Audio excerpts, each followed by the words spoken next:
பாக்கு என்ற பெரிய கருப்பனை கூப்பிட்டாங்க.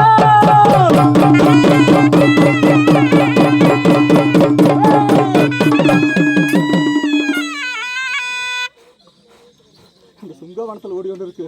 இந்த சுங்கத்தை இனிமே மகாமணி துறை கூப்பிட்டாங்க.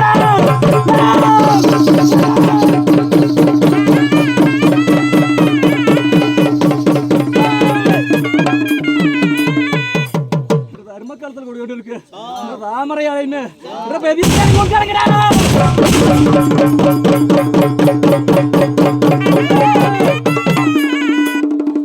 தாயார் இந்த விலங்கத்தை அரிச்சு இன்னைக்கு வீதியில விட்டுருக்கிறேன்டையா.